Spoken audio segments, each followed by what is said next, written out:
Very good morning and very beautiful Arabian peace, which means Assalamu alaikum. Thank you. Thank you. Shall we Thank you, sir. start? Yes, with pleasure. Okay. Okay.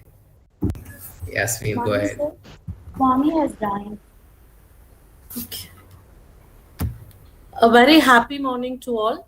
Before we go into the official session, a kind reminder to all the members who are on the board. We request everyone to kindly switch on your camera for the live photography of the session. Same way, we kindly request everyone to mute your mic so that there won't be any disturbance when the resource person is addressing. Thank you all.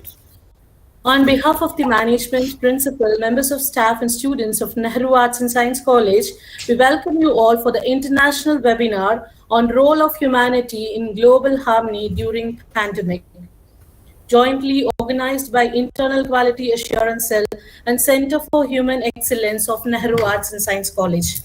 Nehru Group of Institution is a name synonymous with higher education in India, established in 1968 in Tamil Nadu with the primary objective of rendering selfless service to the cause of higher education.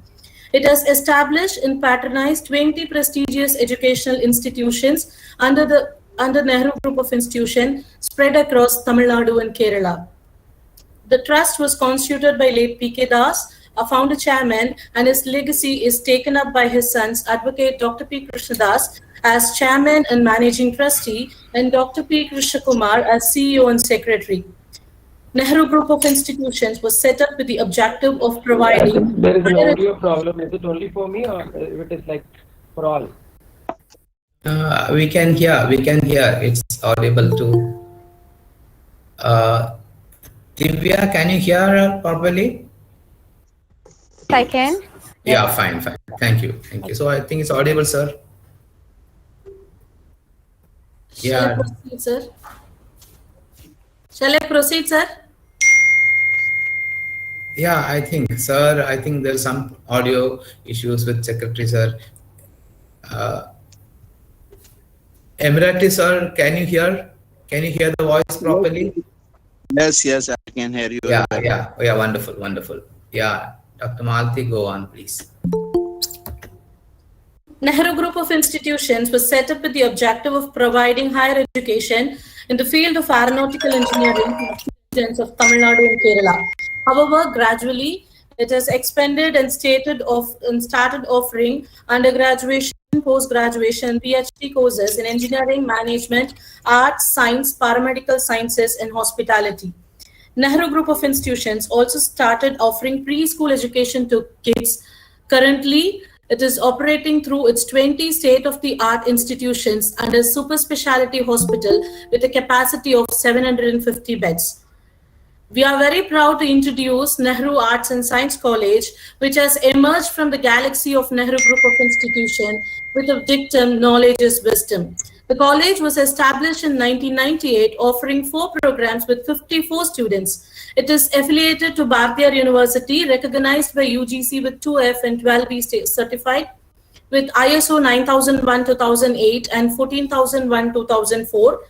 Nehru Arts and Science College was accredited by NAAC with B grade with CGPA 2.75 in the year 2009 and re-accredited with A grade with the CGPA of 3.10 in the year 2014. Due to the consistent and conscious efforts of the management and the principal in nurturing the institution, it has grown in strength and achieved success over the years. The college has got autonomous status in July 2017. At present, the college is catering to the needs of 3,500 plus aspirants by offering much sought after after programs in arts, science, commerce, and management streams. The college offers 23 UG, 8 PG, and 10 MPhil and 9 PhD programs. The college has been excelling consistently in producing university ranks, and the figure progressed to 319 university ranks with 74 gold medals in last 5 years. The college aims at quality education, which focuses on 3 iconic elements like knowledge, skill, and behavior.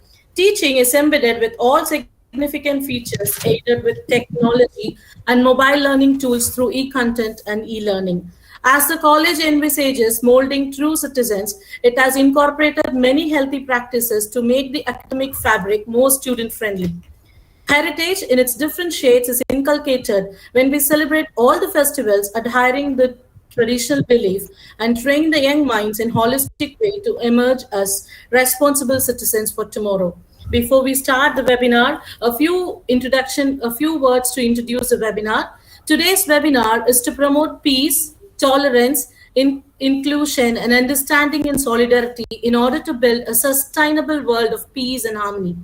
During these times, amidst the human spirit is called to promote more than ever the themes of international webinar is role of humanity in global harmony during pandemic. We need to foster a greater understanding, greater solidarity, and greater mindfulness. This pandemic has added a new dimension of uncertainty and anxiety to our already fragile and insecure world.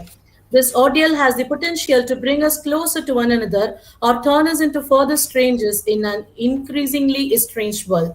The choices we will make now will shape not just the geopolitical system and the economy, but also the state of our humanity in the decades to come.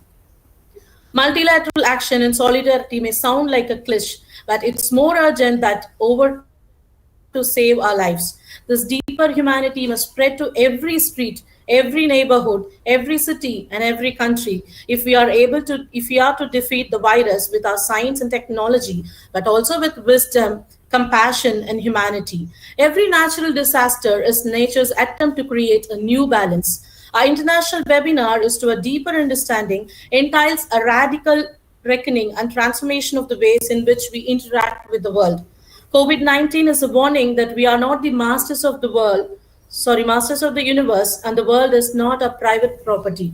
The fight against COVID-19 must be fought by all means necessary, scientific, economic, social, and religious. But we should not lose sight of the fact that this is not about being rich or poor, developed or developing, but about being wise, compassionate, and human. With this short note about our college and the international webinar, let us go into the official webinar session. Prayer is a key to all success. Let's receive his blessings with a prayer song. We invite Devika of 3rd BSc Microbiology for the prayer song. Devika? Yes. हमको मन की शक्ति देना, मन विजय करे, दूसरों के जैसे पहले खुद को जय करे। हमको मन की शक्ति देना, भेदभाव अपने दिल से साफ कर सके, दोस्तों से बोल हो तो माफ कर सके,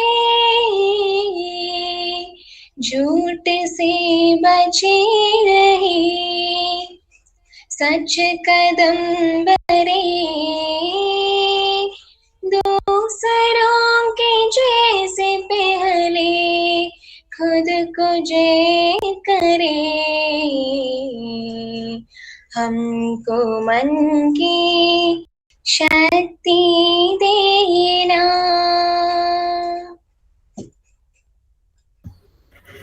Thank you, Devika. So with the blessings of Almighty, let's start our webinar. The greatest leader is not necessarily the one who does the greatest things. He is the one that gets the people to do the greatest things. One such great leader is our beloved principal, Dr. B. Enridhan. We invite you, sir, to welcome the August gathering. A very warm good morning to all of you. Am I audible? Yes, sir. Yes, sir.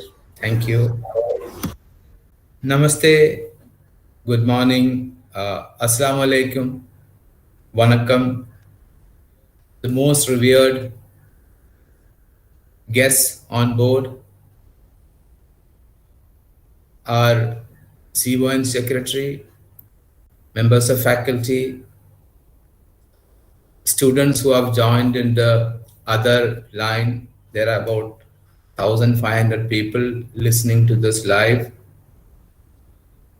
So I deem it my privilege to welcome all of you. Is it okay? Yeah, Yes, fine. sir. Yeah. Now it is. So such a wonderful visionary educationist, a leader. He has been doing a lot of things for the welfare of the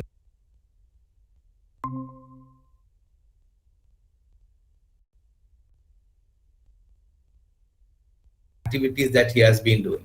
Hence, it become very thoughtful.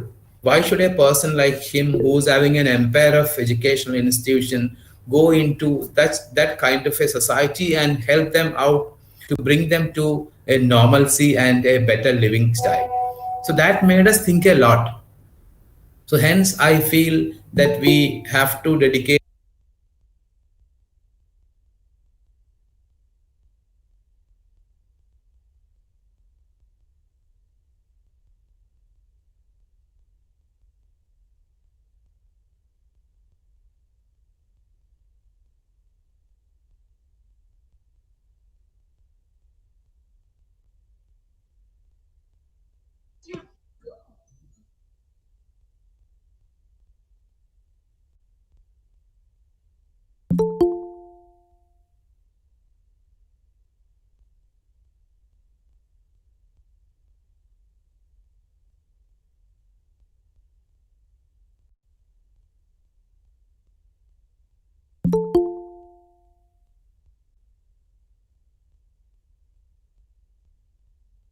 over.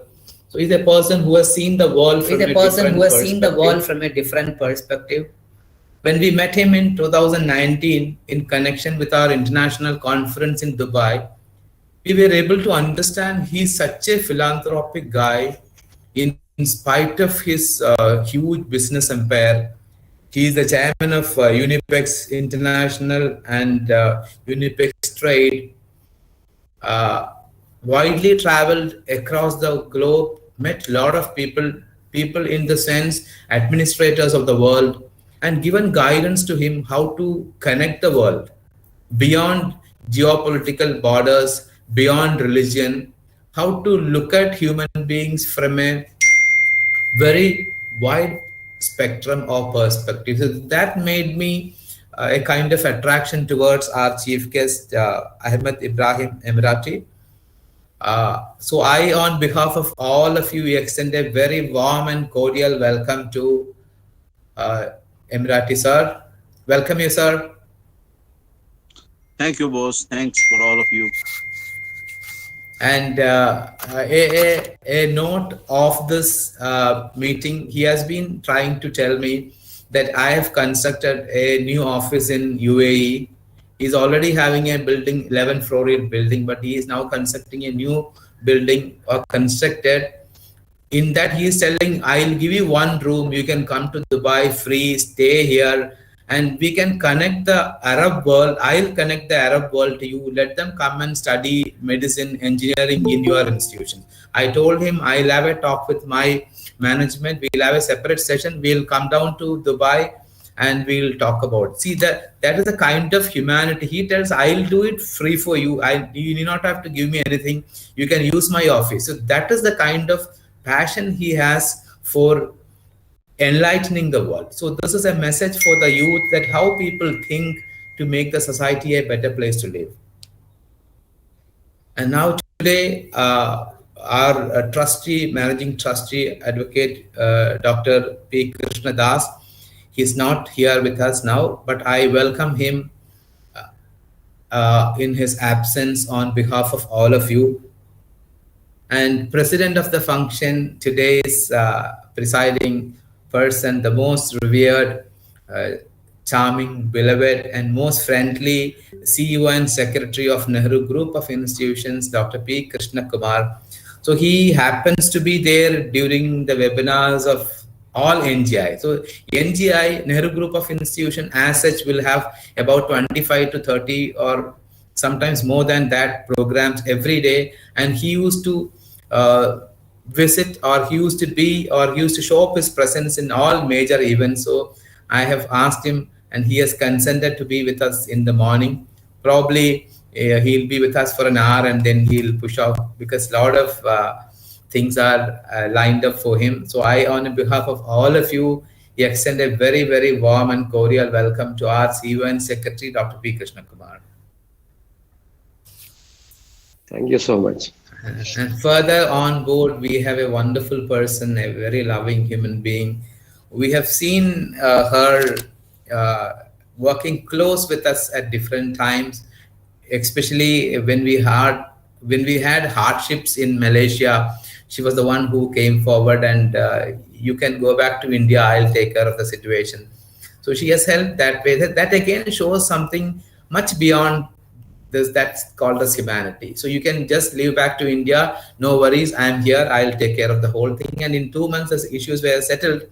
So that's the context of we having connected to Miss Divya, the founder and managing director of NAST Malaysia. And we have a MOU with their institution. She's a wonderful trainer, and more than that, more than the physical connotations that we add to all these people, it is their emotional connect to people. So I take this opportunity to invite her or welcome her to grace this occasion. My warmth and welcome to Miss Divya from Malaysia. And we have another wonderful person on board, Dr. Helen. Dr. Helen is from Switzerland. And when I was discussing with Dr. Tanuja Thomas, she was telling, let me try with some of our alumni guys who are working at different parts of the world.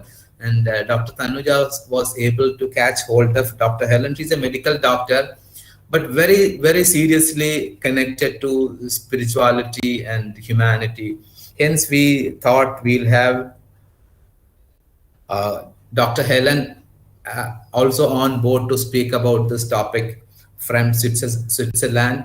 And I take this as a humanitarian opportunity to extend a very heartful welcome to Dr. Helen. So welcome, Dr. Helen. She's here only. She's joined. Yeah, wonderful. And Helen ma'am, can you switch on your video? Could you please come yes, online?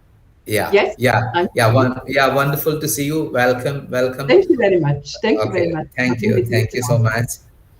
And we have one more wonderful speaker who has dedicated his life for the cause of humanity. So that makes a lot of sense.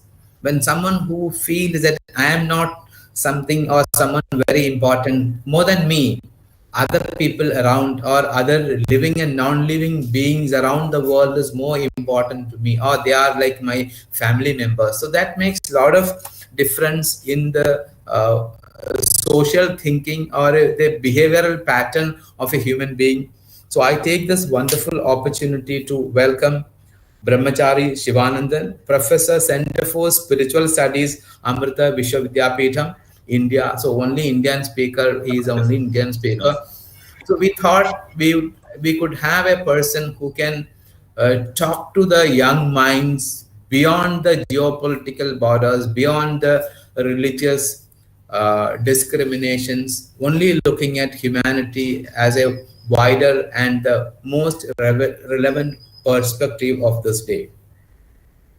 And more beyond this, the organizing team, Dr. Shani, Dr. Tanuja Thomas, Dr. Sharanya, Dr. Malti, who is doing the MOC, Dr. Manoj, and all others who are in this forum, my dearmost members of faculty, senior heads, deans, directors, and on the other side in the YouTube channel, all the beloved children, thousands and more children are there. And this entire program is only for you, because we have seen the life. Now we want you to look at this life from a different perspective. You might not have seen a pandemic or a situation where the world has, we have also not seen, but then you, when plan your life, plan your career, you should have these values, humanity in hand, lead a life without disturbing the sanctity and the synchronization of the universe as a whole. Then there won't be such situations coming up. Anyway, all our religions, the scriptures, holy books, teaches us to live in harmony, love each other, maintain the equilibrium of the world so that the world will be a happy and peaceful place for everyone to live. But then because our greed, we started thinking within the religious boxes, within the political borders, and started growing political parties and widening the geopolitical borders. Hence, the human values and humanity has shrunk. So to give a rebirth to humanity or to think in a wider perspective, let this forum be a wonderful space where our children become more responsible, loving, and committed youth for the betterment of the universe. Let's listen to the speakers and let them enlighten the youth. I take this opportunity to once again salute the holiness and divinity in all of you. Thank you so much. Hope this thoughts coming up would make some slight difference in the mindset of everyone. So thank you so much. My pranams once again.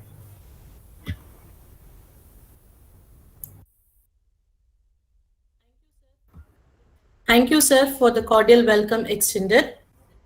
The secret. Okay. Charanya, ma'am, please. Ma'am, wait, ma'am. It's not. Ma'am, wait, ma'am.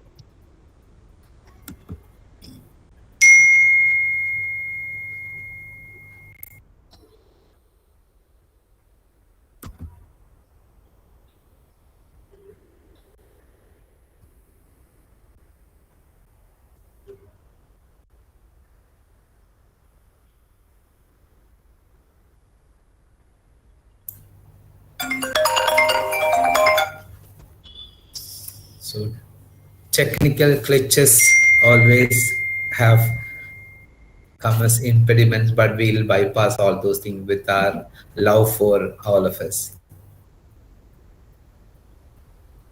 Dr. Sharanya, things are coming up.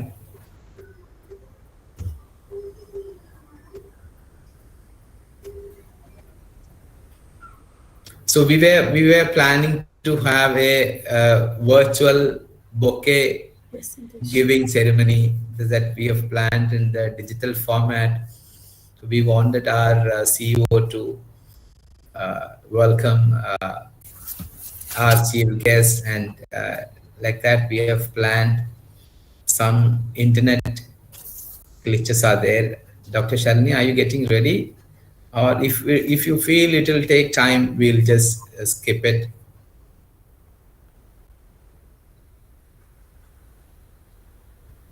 Sharanya, ma'am.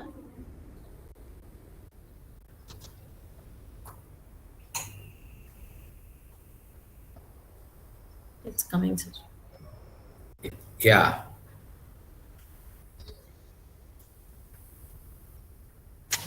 Yes, ma'am.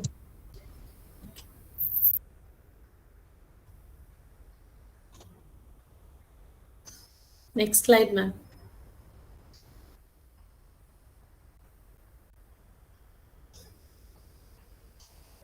We now invite our CEO and Secretary, Dr. P. Krishna Kumar, to welcome our chief guest of the day with a bouquet.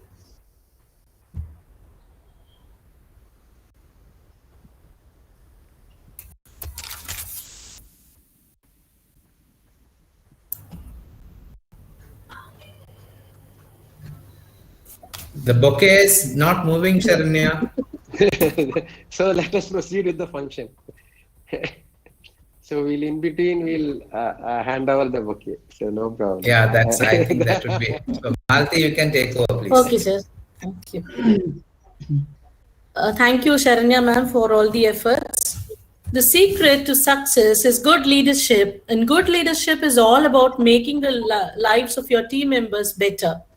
One such compassionate and great leader is our Honorable CEO and Secretary, Dr. P. Krishnakumar. We invite you, sir, to preside over the session.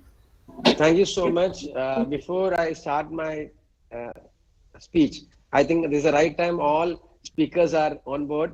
We'll have a photo if you all switch on the videos of all of us.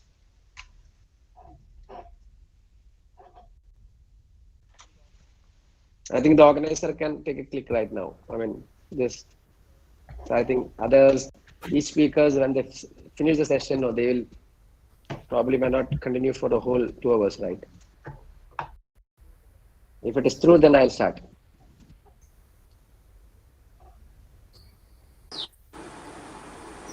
Miss Divya? Miss Divya, can you please switch on your camera?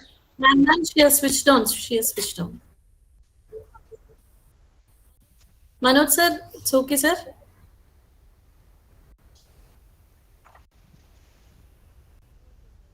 Okay, sir. Thank you. Yeah, sir. Thank you. So at the outset, I feel honored and privileged to be part of this webinar session, which is organized by Nehru Arts and Science College. I'm so delighted to see great 4 personalities who are going to share their thoughts, which will enlighten all of us. Our most respected chief guest for the day, Mr.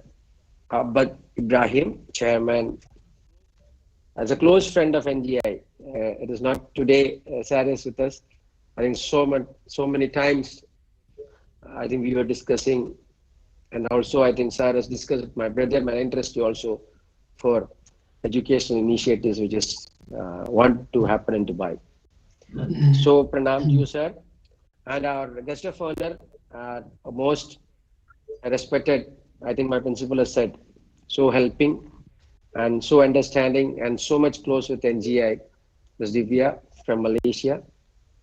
And our guest of honor, Dr. Helen from Switzerland.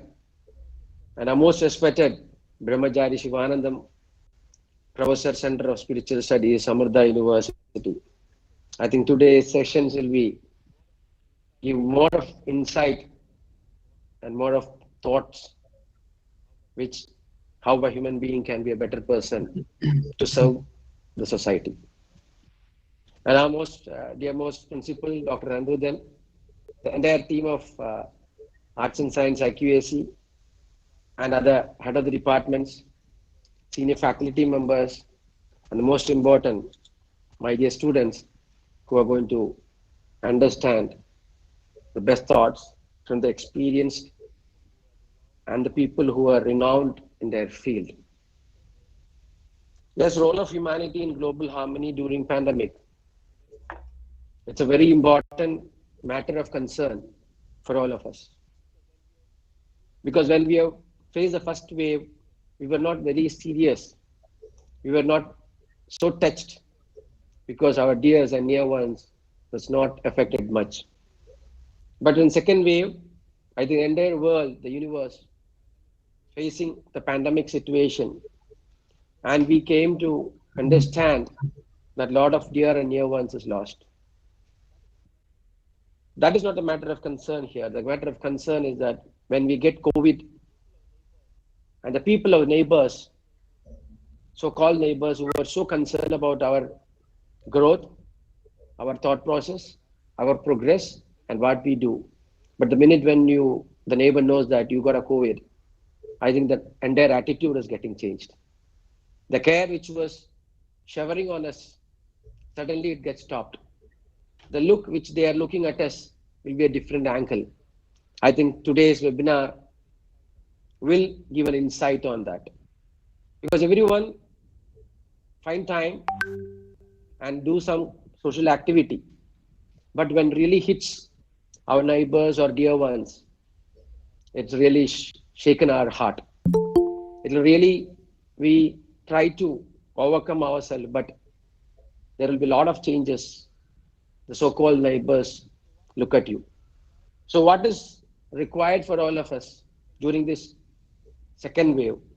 And I don't know whether media says the truth or the WHO says the truth, and everyone says that the third wave is going to come. It is going to hit or severely have a problem, or which will be affecting the youngsters of this country, not only India, but in their world. But what is required from all of us is that I think the relevant topic or the relevant message which I would like to put forth is that we should always be passionate, we should be caring, and we should be supportive. It is not in terms of money, it is not in terms of physical support, but mental support which you extend whoever is getting affected. I think the great four people today going to speak on different aspects and their experience. I want my children, those who are attending this session, thousands of children, should actively take care of yourself, number one. Number two, when someone says that I have a COVID, you should come forward and help them some support, at least mentally, if you are not able to do financially. That is where I've seen the second wave, which has seriously affected all of us, basically on mental aspect. And we never thought that my friend won't talk to me, or friend won't come to my home after knowing that we have a COVID. So the situation is like this. So the role of humanity in global harmony during pandemic topic is very relevant. I really appreciate Nehru Arts and Science College and IQC members for identifying the right topic for that webinar, which is going to happen. And I'm sure with a lot of great speakers, 4 speakers are going to share their thoughts. Let us all drive a positive energy in all the youth who are listening to this, and also see that it is not only preaching, but also practice ourselves to extend the help for the benefit of everyone who was in front of you, who are very close to you, so those who are very dear to you. So with these few words, I really thankful to the organizers for giving this opportunity to share a few of my thoughts. Also, I am so respectfully put my pranam, share my pranam to all the great speakers who are going to share and make us all positive, also create a better environment for all of us to live this in this happy world. Thank you so much, and wish you all the best. Thank you, sir, for the words of wishes and encouragement. Thank you so much. Today, amidst, we have an energetic and enthusiastic person who is the chairman of Unipex International and Unipex Consultancy Limited. He guides and makes the policy decisions of unipextrade.com. Having completed his graduation in information science in Arabic literature, Sir brings with him about 30 years of business experience in trading, asset management, and media communication. He is also the chairman of Ahmed Ibrahim Tourism. He is also widely acclaimed as a popular Arab columnist and on international affairs. His weekly articles are frequently published in the leading Arab dailies like Al Bayan Dubai, Al Khalij Sharjah, Al Batin Abu Dhabi, Al Shabib Oman, and Arab Economic Morocco. Such an eminent and encouraging person is Mr. Ahmed Ibrahim, Chairman, Unipex International and Unipex Trade Dubai. We welcome you, sir, to inaugurate the session. Welcome, sir.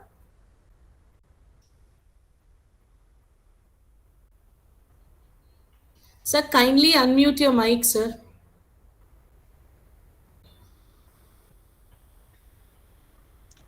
Good morning to everyone, and thanks for all. Before announce the title, let me say about me and you. You means the title of Nehru Group, and me is myself. I was thinking that I was born, I was graduated, I was married, and I was going to get retired of the life because of the age. Since 1957, I was born in Dubai.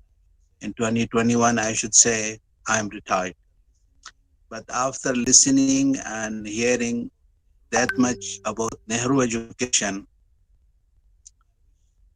it's my wish to join you as a student. So I do expect that they will accept me in one of your classes. That is my first complimentary statement.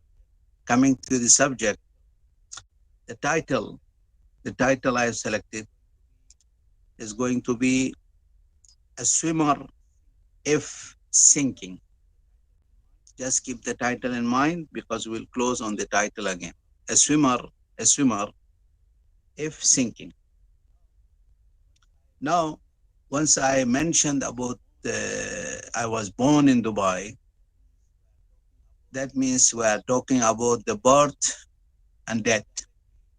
And indirectly, we have to say things related to the population of the world, where there is millions are dying and trillions are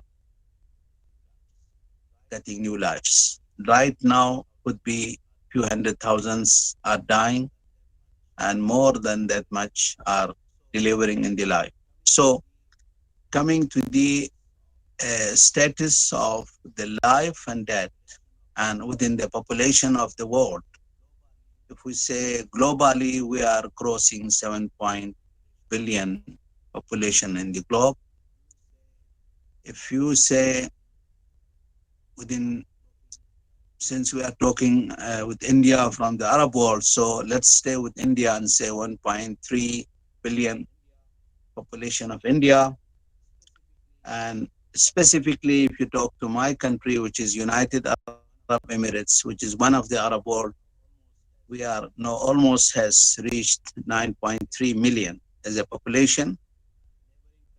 And neighboring countries near to UAE, it's known as the GCC, Gulf Cooperative Council. So the constitution of these 6 states of the Gulf, they are now about 50 million plus, 50.7 million, not billion, million, 50 million population of the Gulf.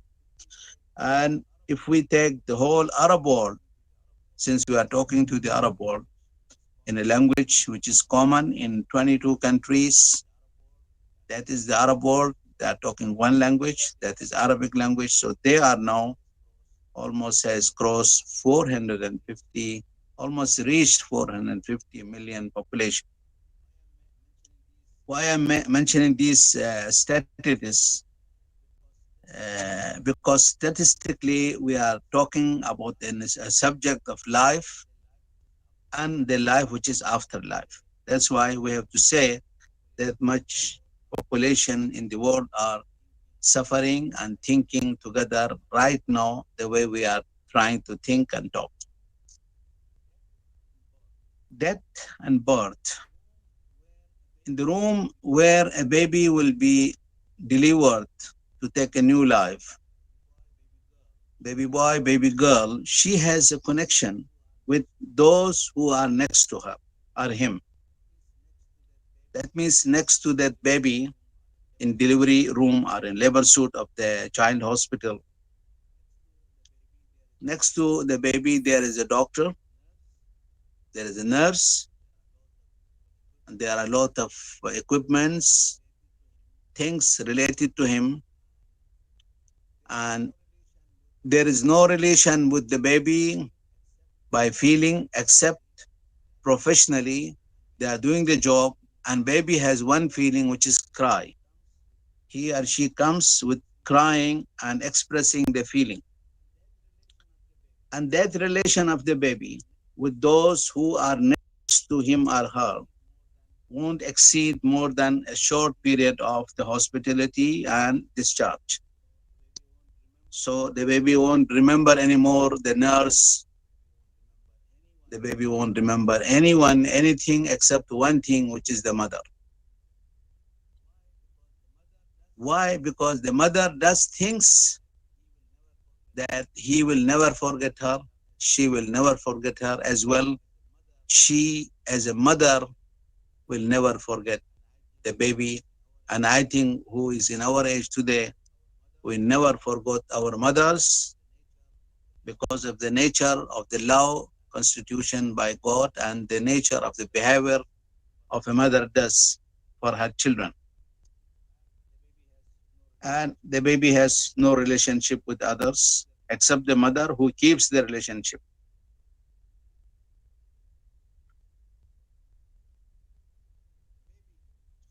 The baby shift from the life of childhood into the life of educational. It could be nursery, and it could be schools, it could be college, it could be university. But that relationship of starting up in the class goes into two versions.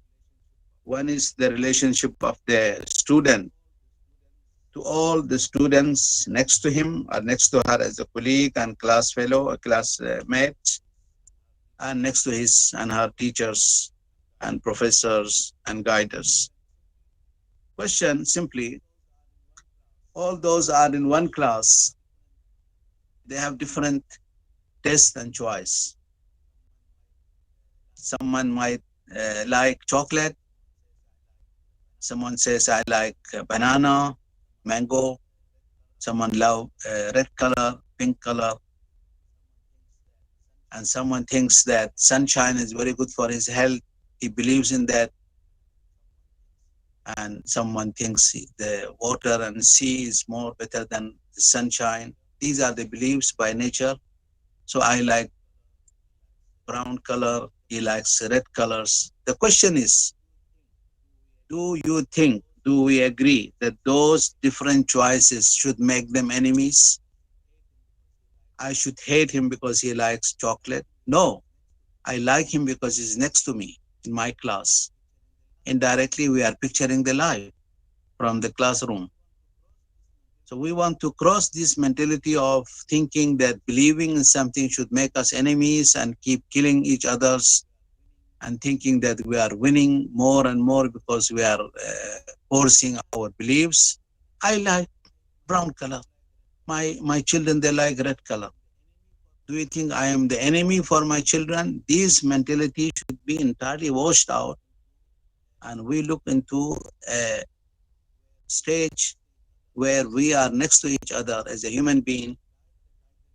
I like the title you mentioned, the tolerance and peace. These two titles being selected by the government of United Arab Emirates, which is my state. There was a year of tolerance and year of love and years of what we can keep doing and further going on. Today, there is only one thing make me sit. Today is a Friday, is a holiday, is a resting day. What makes me sit here and respect all the requests has come by my very close and dear Dr. Anirudh. That is the love. I don't care that I'm wearing this dress, so I should not like him. And he will not say that he doesn't like my dress. He liked me. He liked my dress. That's why I'm here with you. That mentality which comes from the labor suit or from the delivery room, growing up, we should prepare them to make in such a way. As much I love the peace soul of Mahatma Gandhi, who could make understand people within now crossing 1.30 billion population, people are mentioning to be next to each other with love and peace.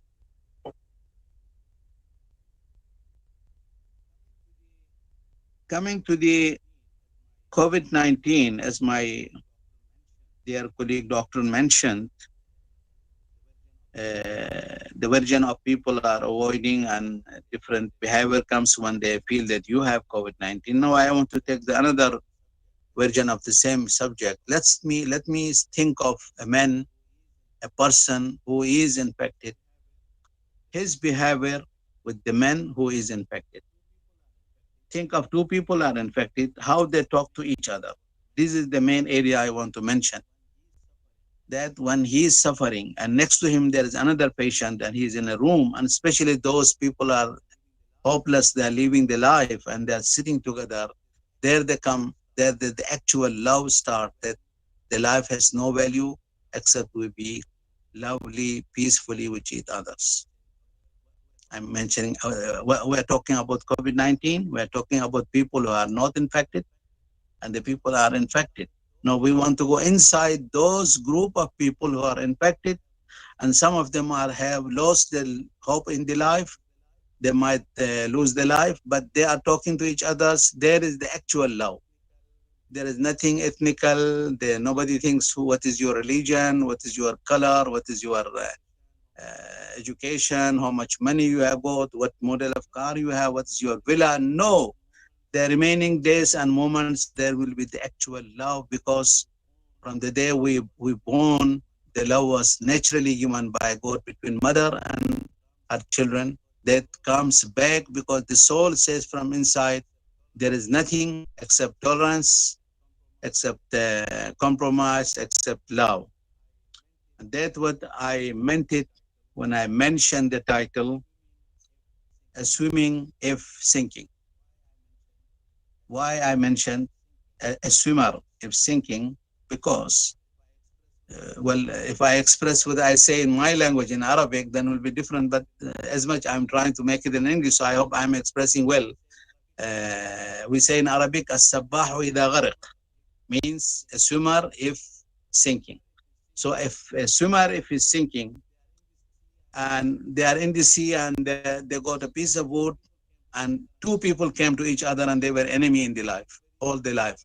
Everybody was trying to kill the other, but the moment in the water, in the sea, they might die with a piece of wood they are catching both. Do you think they will still thinking to be enemy for each other, or they will both will love that piece of wood? And that piece of wood is the love in the life. That's all, and thank you for all.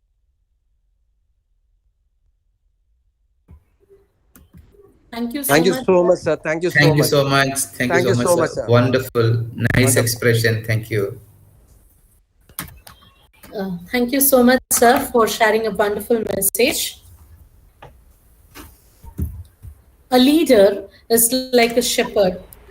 He stays behind the flock, letting the most nimble go out ahead, whereupon the other follows, not realizing that all along they are being directed from behind.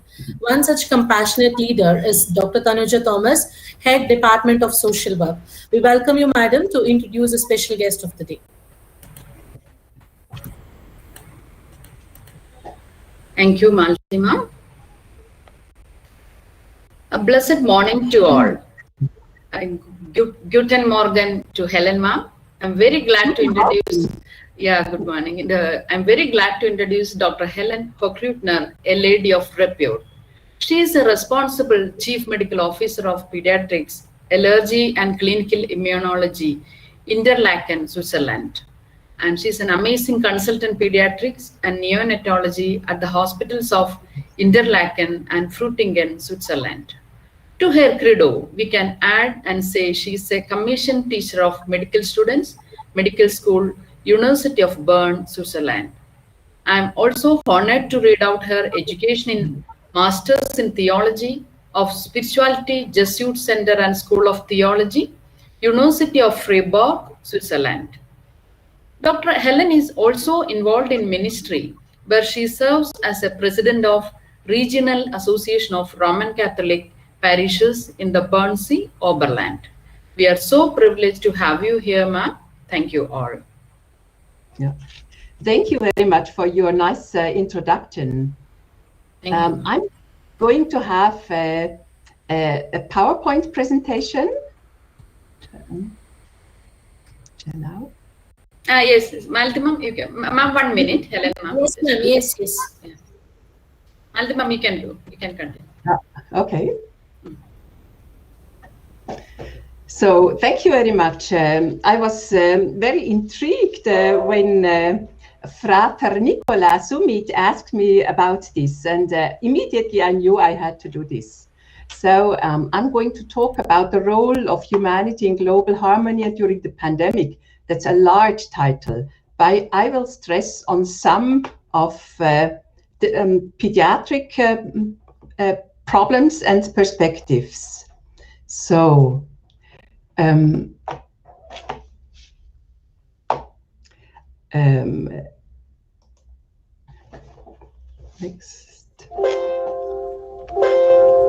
ma'am, Are you sharing or you want us to share? Yes, I'm sharing. Do you see it? Yeah, you see. No, okay. not yet. Not yet. Okay. Then It was there earlier, now it's not there. it's okay. How do I do this? Maybe I should go back here. Yeah, there's a share screen option in your window. A window? And then Share. I'm going to share screen. Yeah, I will. So is it there now? It's it's yes, now. ma'am, it's coming. Yes, ma'am. It's coming. Okay, lovely. So I would like to talk about some aspects and perspectives, for instance, about the biology and epidemiology of SARS-CoV-2 and the COVID disease. The biology, I have to tell you, it's only because of the cutting edge we are in science that we were able to isolate the agent, the causing agent, and then to install according measures to control the whole spread, the epidemiology. So, and still there is something about, science and economy, but there are also ethical and spiritual aspects in the whole thing. Who is going to have this? How are we going about all what we go through? It's about the spirituality as a resource. And one of the consequences that we have in teachers here in Switzerland is we have to have more energy and time into developing mature personalities. It's not only obviously to school the students, to give them science, all these aspects, but also to develop mature personalities. I will go into it because we have a special way in Switzerland how we handled this major health crisis. I will go into the criteria of responsible ethics also that can bear the burden and serve life, especially the Christian principles of personality, to look at each person, at solidarity, to help others if possible, subsidiarity, whoever can help themselves, we provide just the things they need, sustainability, so we can go on a planet and we do not destroy it, and it's about the general welfare. The concept of ethics and spirituality is about the right of every person to get health care, about also the duties, for instance, to help others if they are really in need. It's about justice, to provide everyone with the necessary means, especially also the vaccines. And it's about caring for each person, for everyone, for oneself, and for the planet. And I will go into the Swiss way through the pandemic because unlike, for instance, Germany, France, and Italy, even the United States or the African countries, we had a special way, and this will interest especially the educators in you. And I will go into the significance of resilience. The resilience factors, they provide an important protective factor to go through this major health crisis and also economic crisis, because this was a consequence of it. And one of the consequences I already told you is about we have to develop mature personalities. We do not only have to school the students, but also help to develop their personalities, especially self-regulation, self-motivation. That's one of the consequences that we have seen in this health crisis. So I will stress on the educational perspective. I already told you about the of the role of the high-edged science and technology that we are in now, and it helped a lot to overcome this crisis in a short period of time. We are still in the crisis, but we are seeing the light at the end of the tunnel, and it's because of the high-edge science and technology we are in. The health measures that were taken was whoever was positive was isolated for 10 days. Whoever was a contact was in quarantine for 10 days. We had hygienic measures like washing hands, wearing face masks, and the restriction of mobility. We all know that the mobility was one of the promoters of such a pandemic all over the world. So it started in China, we know it, in Wuhan, and because of the mobility, because of the people that fly out into all the parts of the world, this spread at high speed. And so one of the measures was to restrict the mobility. So we are not going on vacation, we are restricting flying out to other countries. And if we see the end of the pandemic to come, it's also because we have a highly effective vaccine.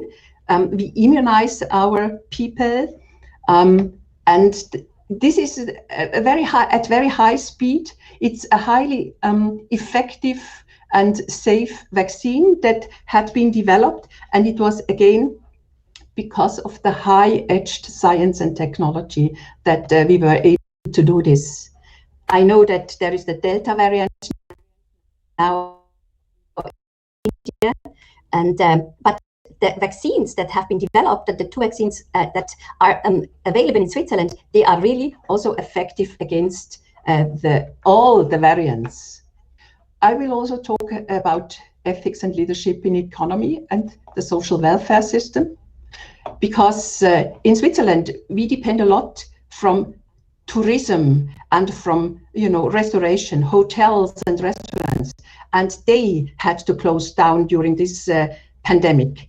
And it was only due to our socialized welfare system that provided them with millions we provided millions of francs to help them to overcome this crisis. So this was also because of our government and the immediate help that we could overcome this. As according for education, I would say there are health biases here, but there are also benefits of schooling. So we have to balance out the thing. And the long-term effect and negative consequences of the lack of education might be quite severe. There were two waves in Switzerland. The first wave in 2020, when we didn't know the agent yet, when we had to learn about how it spread and all. Then 2 or 3 months, the schools were closed down. But the second wave now in 2021, we had already learned a lot. We had done research. We knew how to handle it. And we actually opened the schools because the children and adolescents are not that much affected by the disease, and they are not the spreaders. That's in opposite, for instance, to the influenza, that's the flu. During the flu seasons, the children and adolescents, they are the spreaders. And when we closed down last year the schools, the flu didn't go through. So we didn't have influenza. The flu was just not there. And other, agents didn't go through. So our measures that we took closed down a lot of agents, including also the coronavirus. But as we know now, the coronavirus better, we know that we can open the schools. That's one of the consequences. So I show you here the virus, and it's by electron microscope. You see the gene, the RNA in the middle, it's enveloped, and you see here the spike proteins. And these spike proteins dock on to receptors in the human being. And we know very exactly what receptors there are in the human being. And we know that the children do not have much of them. They develop these receptors develop a long life. So as adults, and especially as older people, we have lots of these receptors, so we are very prone to get a more severe disease. But again, children and adolescents are not the major affected. That's why we have special measures for education for our schools. The immune system there are two kinds: the innate immunity, and children are perfectly prone to well defend this coronavirus, anti-adaptive immunity. Whenever the vaccine helps, this is because we produce antibodies and specific B cells. So that's the efficacy of the vaccines. I want to say it's spread by droplets and aerosol. That's why we have to wear masks if we are together. That's why also we have to keep a distance of 1.5 centimeters, meters from each other, sorry. And that's why during the major pandemic, we said that only a certain number of people could be together. The children get a mild disease. It's cough, fever, loss of smell and taste, and then it is over. Some pediatric patients have a severe form afterwards. It's very rare, a very rare conditions. About 3 or 4 weeks after the cough, they develop a multi-system inflammatory syndrome, and that requires intensive care. But this is very rare, and probably also the genetic makeup plays a role if someone gets it or not. We are still doing research in it. But another thing is, during the first wave that we had in Switzerland, we asked the people to stay home. And so the families were closed within their apartments. And what that had a consequence of, it was child abuse increased. Also domestic violence increased because they were isolated and under stress. Many companies asked their workers, and they are the parents, to do home office at home.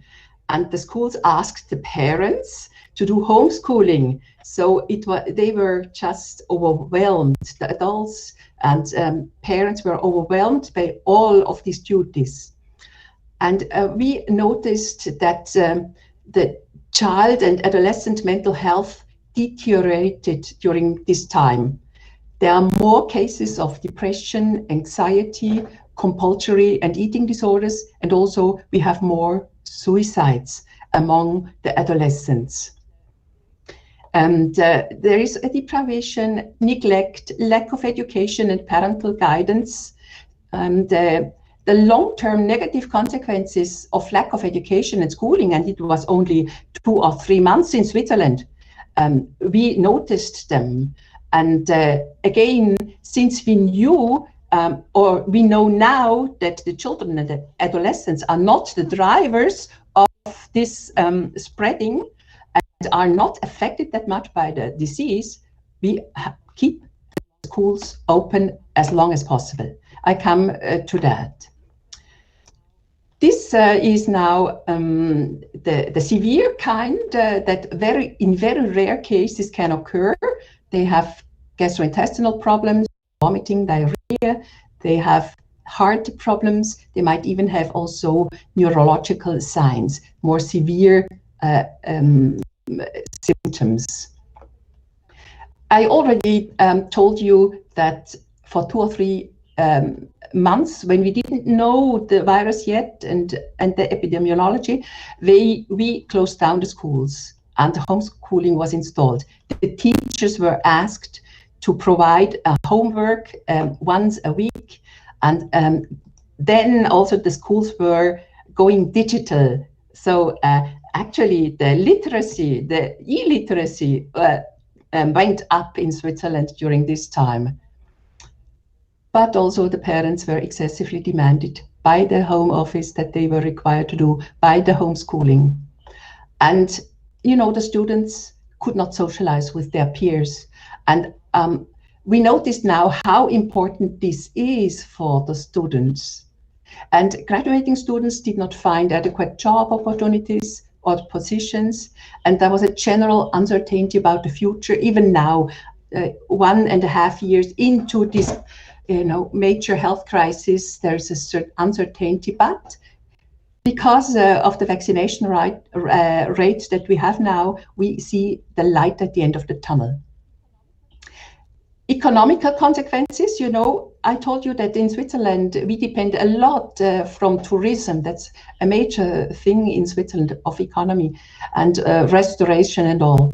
So parents were out of work, there was less income, there was an increase in poverty. And since we have a socialized welfare system, I already told you the government provided millions in funds and interest-free loans. They also went into huge debts. It's in the milliards. And actually, I expect the taxes to increase in the next years to come. But, you know, we have to provide something for the people now. And so I think our government did the right thing. So there are two opposing kinds of how to ask questions. One is economy and science. They ask how it is done. They look for algorithms and schemes. They look for efficiency and scientific and economical methods. And this is why we could overcome, or why we overcome this crisis at a very high speed now. But this is not all. There is another side. There are existential questions like, what is the meaning of life? The question of the meaning of suffering and death, and also being aware, more aware again, of the limitations of the possible and the knowable.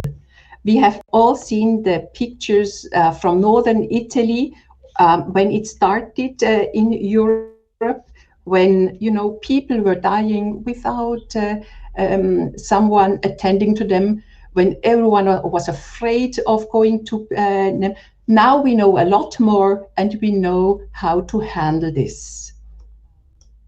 So there's a new awareness of the fragility of human life and the environment and the planet. I come back to the Maslow's hierarchy of needs. If, you know, the basic needs have to be, you know, fulfilled. During the 2 or 3 months when children were not able to go to school, there were quite a number that did not get their lunch because it was provided for free at school. So they did not have lunch. There is quite a number of them that did not have enough food during that time. All of them did not feel secure and safe because it was so uncertain. So the basic needs had to be fulfilled. And even now, it's during this time that we have to fulfill the basic needs. And especially also look at this, the psychological needs. They need the friends, they need relationships. So isolating them at home is not the way to go, especially when we know that children and adolescents are not the drivers of the pandemic. So as soon as we noticed or knew all of this, we opened the schools again.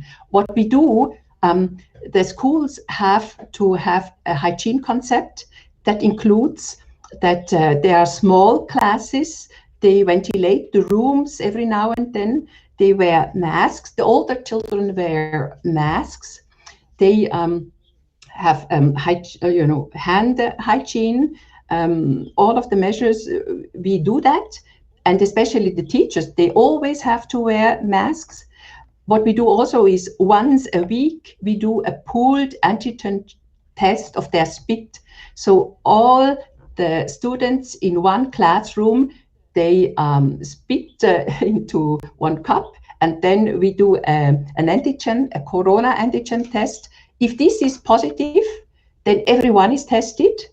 And a positive would be then isolated for 10 days. The contacts would be in quarantine for 10 days.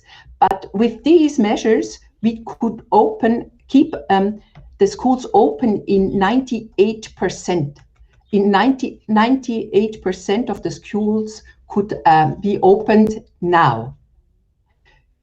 I told you about how to bounce back, and the previous speaker told about when the ship is sinking, swim. But what I tell you, resume your original shape, and after being bent or stretched, that's how to go about this.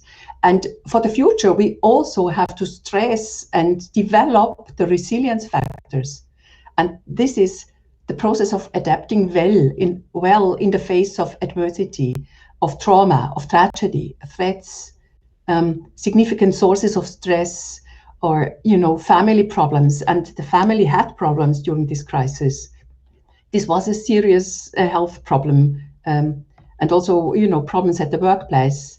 And many had financial problems. It's about bouncing back. So the resilience factors, we have to develop them. It's about the ways to meet the challenge and continue purposeful lives, thus bounce back and carry on. And stress may become chronic and people may undergo dramatic changes in outlook, becoming sullen, demoralized, withdrawn, cynical, and angry. And I told you about also adolescents and children that need now psychotherapy with the child and an adolescent psychiatrist. We had to step up it, and we provide the psychotherapy for them. And that's how it. But what it should do in the future is, always maintain an optimistic but realistic outlook, and to seek and accept social support. And social support is very important. Even if you just call, even if you there are now means like this meeting, you can by FaceTime, you can use anything to just keep in touch. And if it's possible, and that's why we opened the schools again, come together and support each other. And also religious or spiritual practices help, they help life. It is also important to train and stay physically fit, mentally sharp, and emotionally strong. All that helps in these measures are resilience factors and help. Yeah. I want to go there. So it's about the moral growth. We do not only have to school the children and students. That's one of the consequences we took out of this lack of 2 or 3 months. And I can tell that I know in Africa, the schools are closed down for a year now. But even 2 or 3 months of lack of schooling, or, the parents were not able to school their children, even when homeschooling was installed. It's about going from self-interest to approval, and the third high level, to be autonomously principled and develop abstract ideals, have a conscience and principles. We have also to provide these at schools. And the school system in Switzerland will, I think, develop also in this direction, to develop more, the personality, and talk about the human rights and dignity, solidarity, the acceptance also of limits, the common welfare, to create win-win situations for all, to look not only for oneself, that's important too, but also for the others, and subsidiarity, and also sustainability, to consider the resources and not, spoil our resources. It all goes together, the social, the ecumenical, and also ecological problems. I run out of time, so I want to say something about self-care. Look after yourself, look after the one you are responsible for, shared decision-making, I would say. Be wise, just, courageous, on the moderate, also caring. It's important to care. These were the measures that the Swiss Federal Office of Health instituted, and most of the people in Switzerland were very responsible and kept all of these measures. The Swiss way I told about already. When we didn't know anything about this virus and how it spread, we closed down the schools for 2 or 3 months. The parents were tutoring, but they were overwhelmed with their duties, and most students did not reach their study goals. So especially children up to 12 years of age suffered from social distancing and the lack of daycare structures, but also the older students up to 25 years, they had problems in maintaining their motivation and self-regulation. So that's where we have to put our future stress on. The social cost was that children from low-income families did not receive their regular meals at school. Adults, the parents, lost their positions or jobs because they were assigned to home office. Already critical relationships even deranged. And I told already about the increase of domestic violence, child abuse, and neglect, all from the uncertainty about the future. So,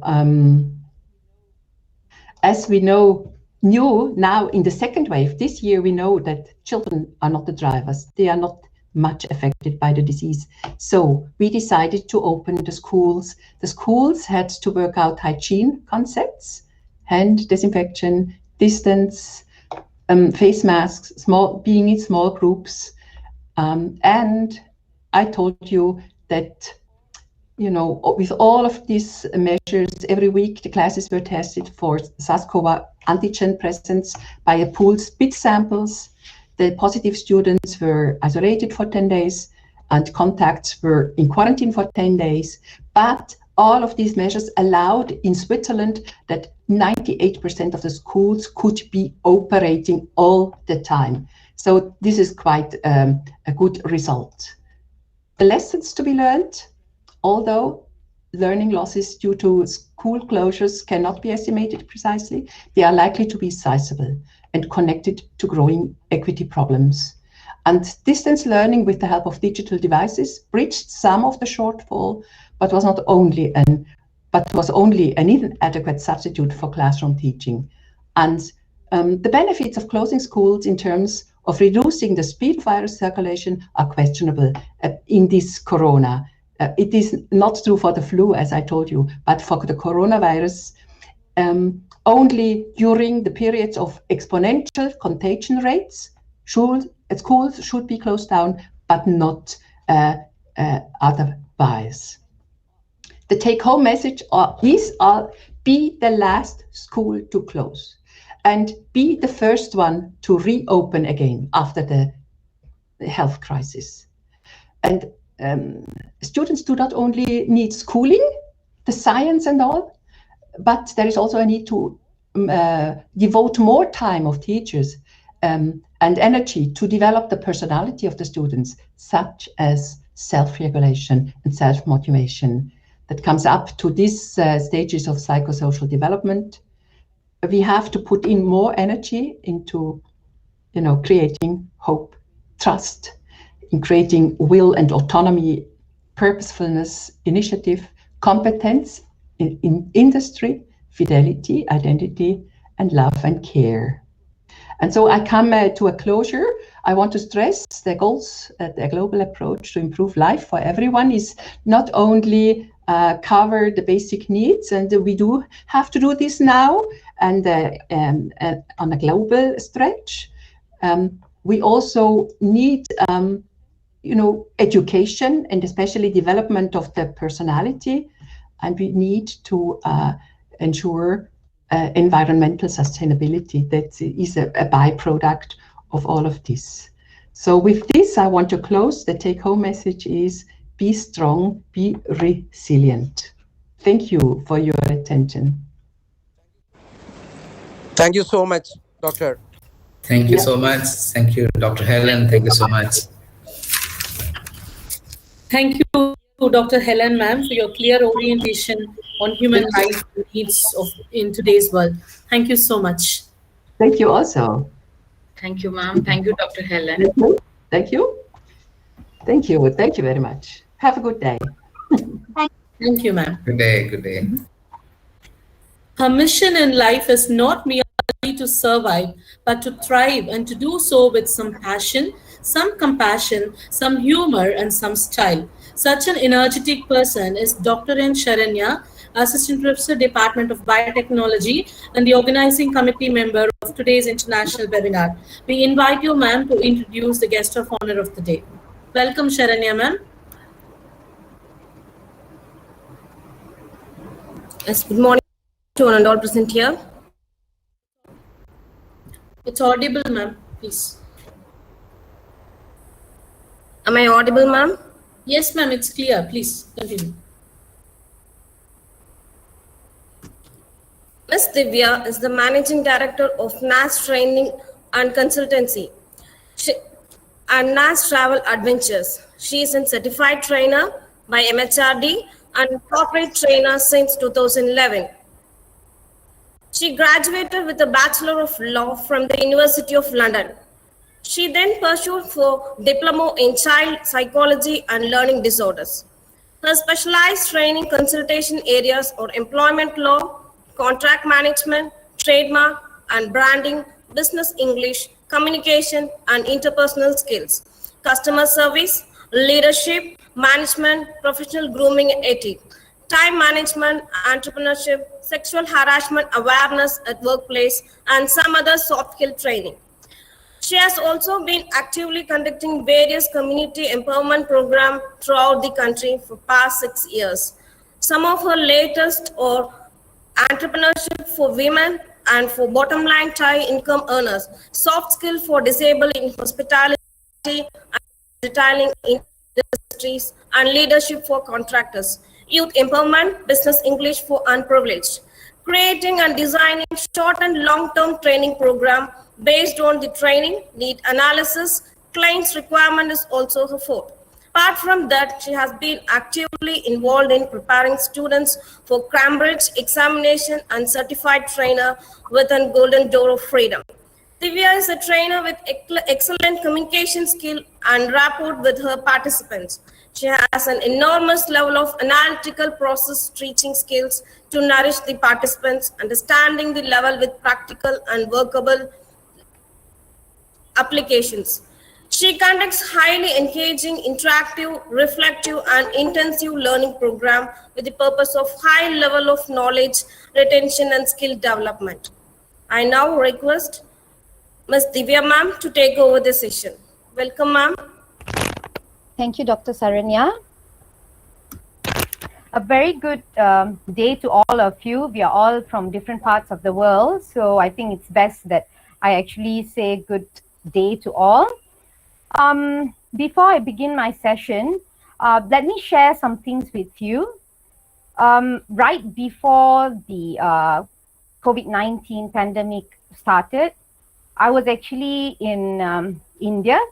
India was the last country I actually visited. So in 2020, I visited India twice. I visited Nehru College twice as well. I actually got to know Nehru College from someone called, I think he's your alumni, Naufal. He actually, we are talking about a global topic, and that is why I really want to share this with all of you. We actually met in Vietnam, and he was a stranger, totally a stranger to me at that point. I actually went for a tour, and that is where I actually met him. And he actually spoke to me about Nehru College at that time itself, and he was saying that he's actually from Dubai. And we thereon, used to share some details about our businesses and the organizations that we were attached to. Thereafter, I think within a month, Dr. Shani, Dr. Anirudh, they actually visited Malaysia. it was a very quick meet on the first day itself. I still remember that we were supposed to meet on the first day. All of them arrived, but due to some unforeseen circumstances, we were not able to actually meet on that particular day. Later on, it was a day before that Dr. Shani was about to leave that we actually made an appointment to actually go through our MOU and all, and that's when I actually met Dr. Shani and Dr. Anirudh.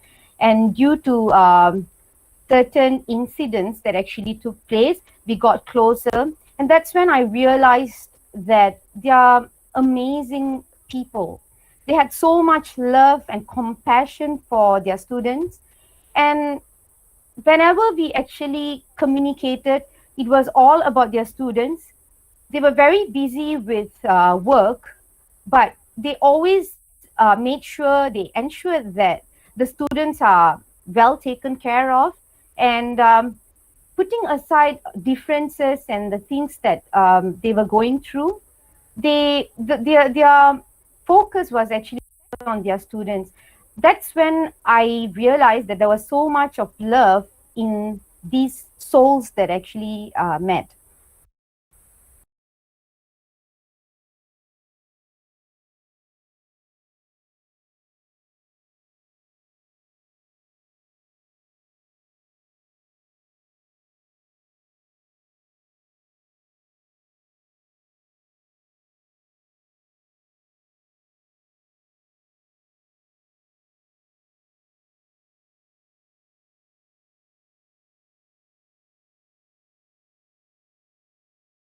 Is going to take over the world, and within weeks, I wouldn't even say within weeks, there was a month in between, and then during this session we still spoke about technology, IR 4.0 and so on.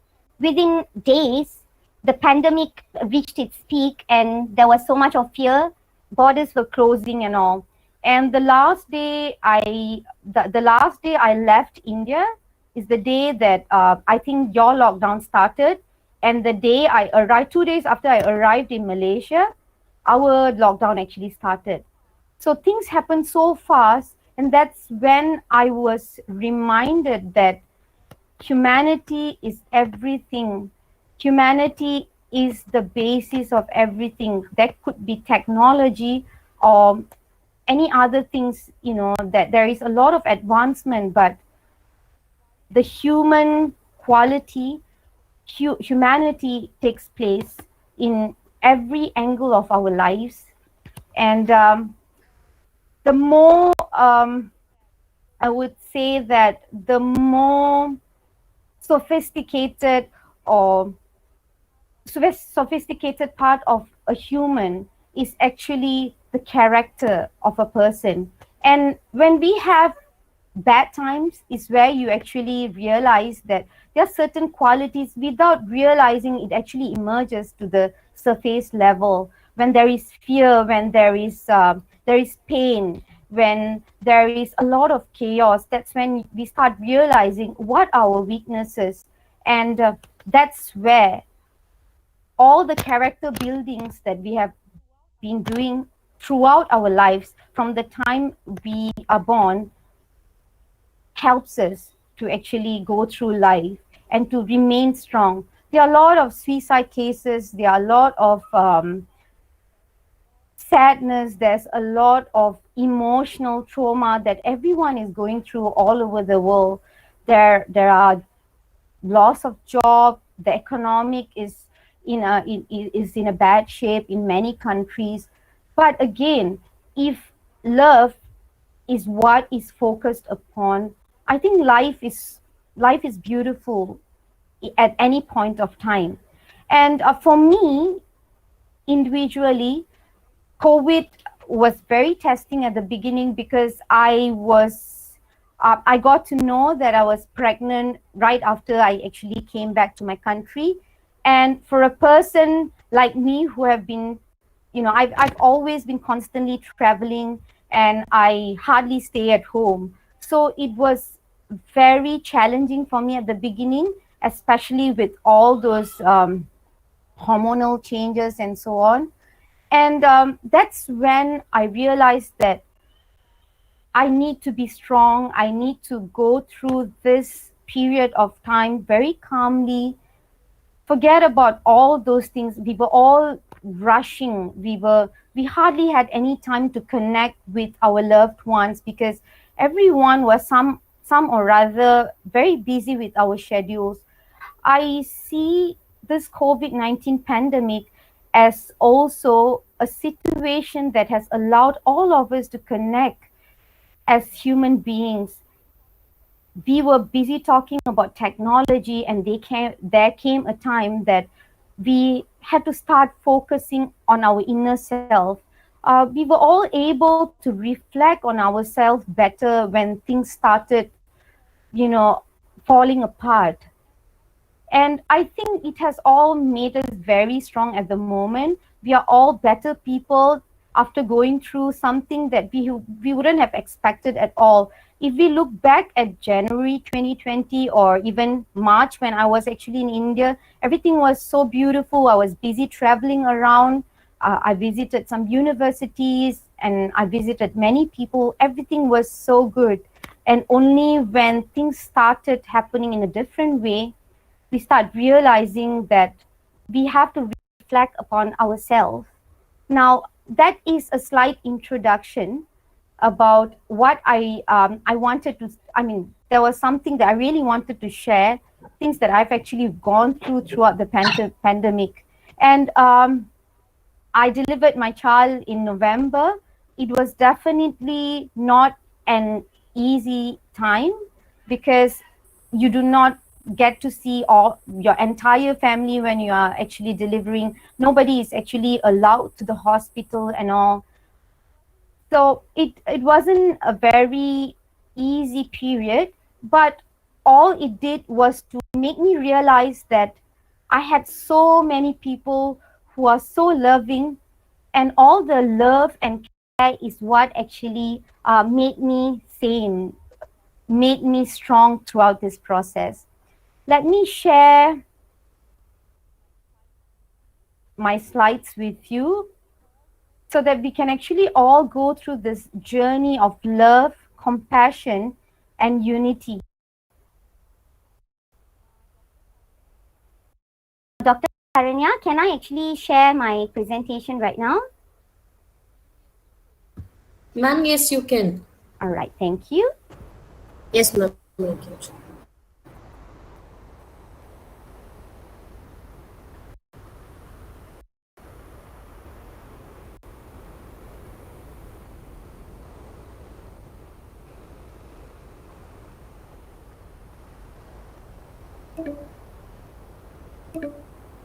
And somehow I'm unable to actually share my slides here because it says that sorry, an error has occurred when screen sharing. Now you time on.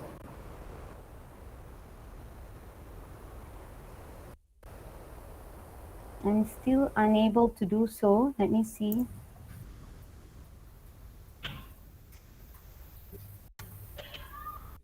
You can carry on even without slide, no issues. Okay, can share. All right, so humanity, what is humanity? Humanity is actually the human race which includes everyone on earth. It's also a word for the qualities that makes us human, such as the ability to love and have compassion, creativity, and not be a robot or an alien. I think this is what is happening right now. We have the COVID-19 pandemic, coronavirus, which is actually totally alien to us. We have not seen it. We only see the pictures of the virus, but we are unable to see it. So here, when we are actually staying together, standing together, and showing each other love and compassion, this is how we are actually surviving the entire process of this. And love is very special. I think in most of our lives, love takes the center place. sometimes when we get busy, we tend to forget about things like love and compassion. But these are the very basis of our lives, whereby these are the necessities. These are not luxuries. We do not need money. We do not need a lot of luxurious things or expensive things to show love. All you need to do in this pandemic is actually to share a piece of cake with your neighbor, a piece of a small bowl of rice that you could actually help. Even that is actually good enough. And humanity cannot survive with love. I've got this very special person in my life. I'm sure a lot of you love her too, Mother Teresa. One of her quotes is very powerful. It says that spread love everywhere you go. Let no one ever come to you without leaving happier. I think all of us, every one of us, whether we are lecturers or whether we are students, whether we are babies or we are adults, all of us have the power to show love. We have the ability in many different ways. Sometimes we tend to think that I've actually spoken to some of my students and some of my colleagues. They say that, oh, how are we going to actually do this? Maybe we do not have the resources. We are probably minute people, you know. We do not have the power to help many people. But that is not true. Even by actually making a call to someone, your neighbor or someone you have not spoken to 10 years back in this kind of crisis, it's going to be very helpful. All you need to do is actually to pick up the phone and say, hi, how are you doing?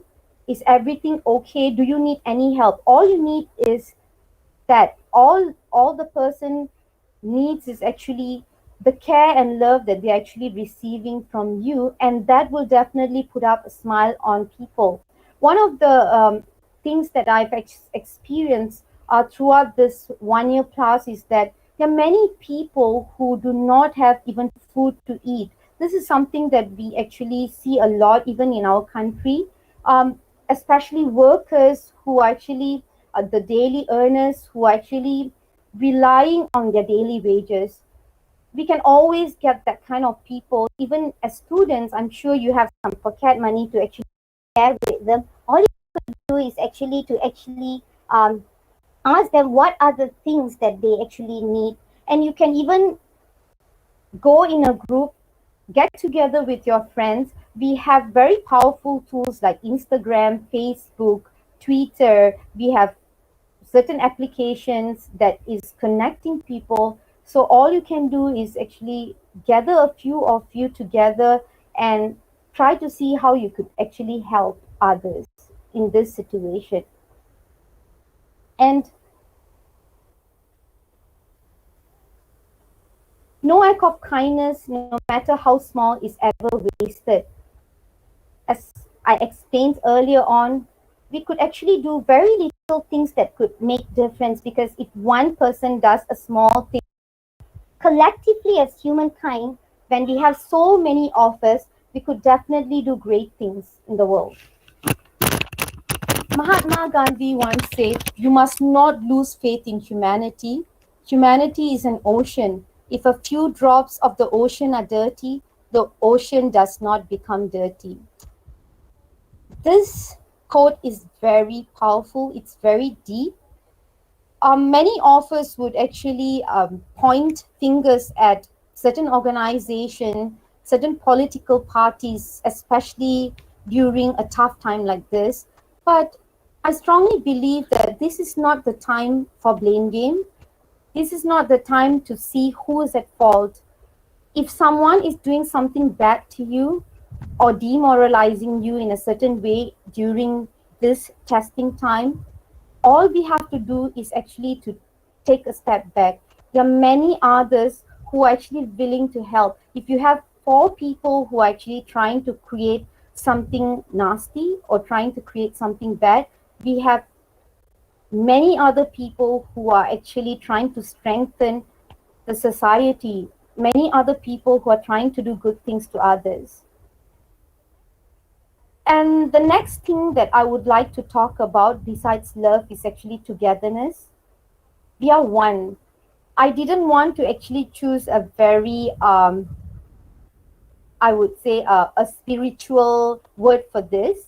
I truly believe that every one of us have our own religious and spiritual standing.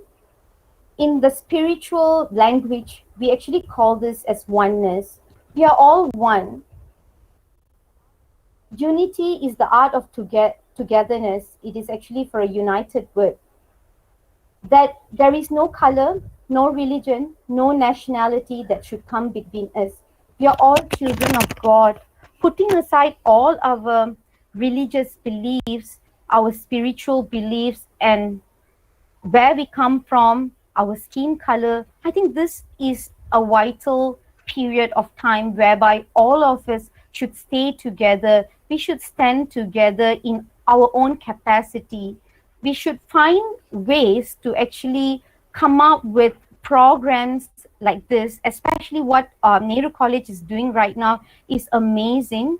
They're doing a noble job by actually getting together people from different parts of the world, gather students and lecturers and professors and others to actually have a better understanding, and having this kind of a topic during this period of time is amazing, and it is awakening for each and every one of us.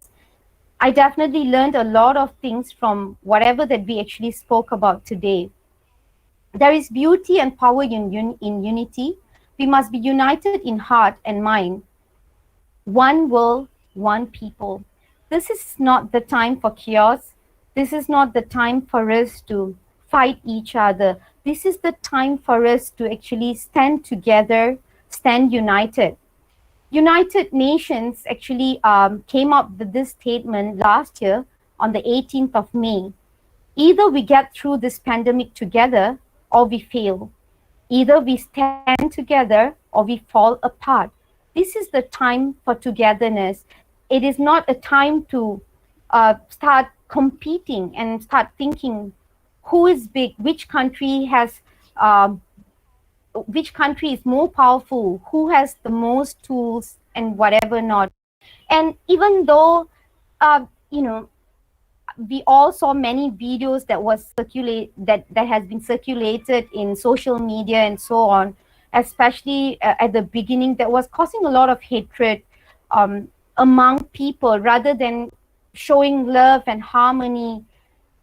Videos of Asians being beaten in Western countries and so on.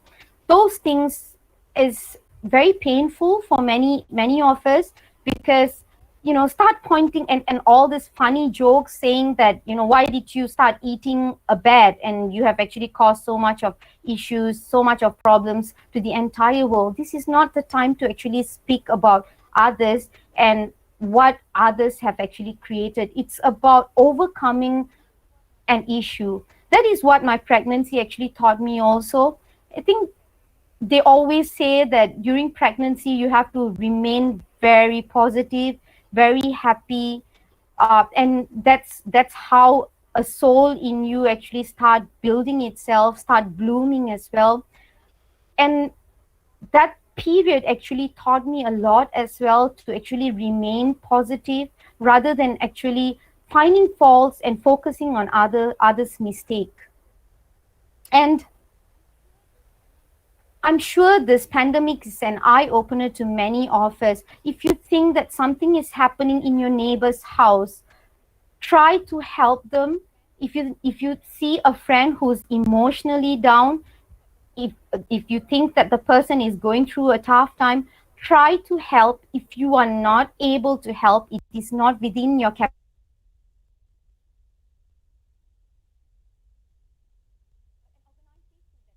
An organization that could help. This is not the time for you to close your doors, although we are asked to, you know, stay at home. I think there are many tools there to connect all of us in this world. So try to connect with everyone, help one another. So stop the blame game and start acting together and putting everything together to help others. How do we actually help others? It's very simple. I'm very sure all of you are doing, because I have been following the posts of Nehru groups as well. I see that a lot of lecturers, professors, and students are actually joining together and even giving groceries, helping others who are in need at this testing time.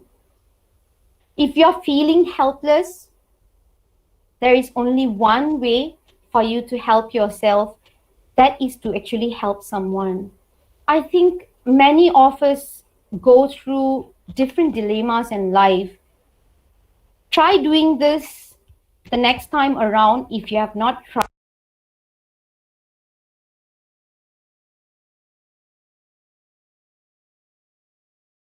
This is the time for you to help someone. Do something to help someone by even sending a short message to your friend or a colleague. When they reply with something beautiful, it actually uplifts your spirit, and being helpful is always a good thing. Encourage, lift, and strengthen one another for the positive energy. Spread to one will be felt by us all, for we are connected, one and all. So lifting one up will also help you to lift yourself. What do we live for, if not make life less difficult for each other? At the end of the day, the purpose of us being brought to this beautiful universe, to Mother Earth, is actually to contribute something. When we hear about a lot of people who have actually contributed to the world, it feels amazing on how they have actually got the space in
single trunk, and then it is very easy to manage strong winds.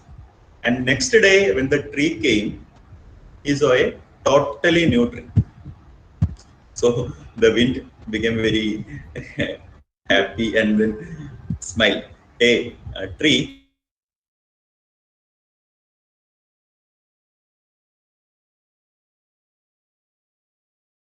so he thought of. Now the tree is saved from the total annihilation due to the last minute viveka, last minute discriminatory power, which he developed. Otherwise, the wind must have destroyed the tree entirely, total destruction. But that was not the case of this Yamaha tree. Somehow it survived. But it may take several years to regain that lost glory, because the foliage, fruits, flowers, everything need a lot of time to come to its full thrive.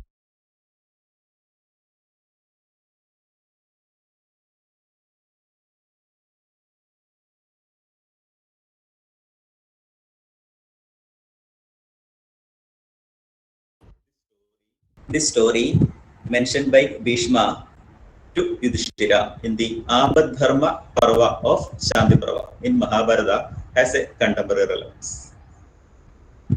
What is that relevance? The wind comes and then the tree is shedding its foliage. Somehow it manages to exist. Wind goes.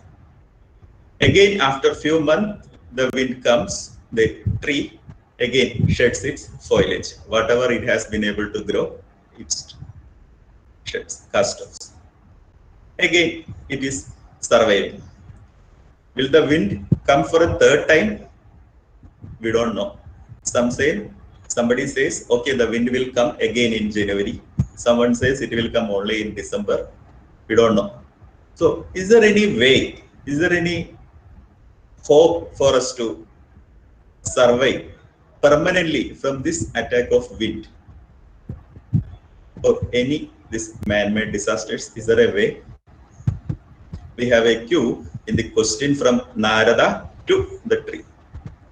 So Narada was asking, when the wind comes, are you bow down and saying, I belong to you?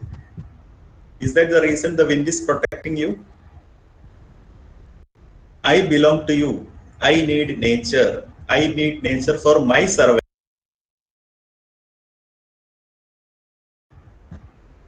So this attitude that I belong to nature, how and when we should develop this attitude? The best time to develop this attitude is now. Amma Sadguru Mata Amritandamayi Devi says, every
helps us to find the time. And in market, there are watches for $100 or maybe $10,000. So if we use our Viveka and not our ego, and if we buy that $100 watch and use the remaining money to help the poor, it will be a great service to the society. Though we may see 1,000 sun reflected in 1,000 spots of water, there is really only one sun. We have experienced it. Likewise, the consciousness within all of us is one and the same. With such an attitude, we will be able to cultivate a mind that considers others, that consider nature before our selfish motives. Remember the question from Narada, that is, bow down in front of wind. I belong to you. That connection towards nature. Amma gives this example also. Just as our right hand rushes to comfort our left hand if it is in pain, we should be able to love and serve others, all others, as we would do ourselves. Amma says there are two types of poverty. The first one, which is known to us, that's lack of food, clothing, and shelter. But the second type is the lack of love and compassion. And if we can tackle the second type of poverty first, we can solve the first poverty also.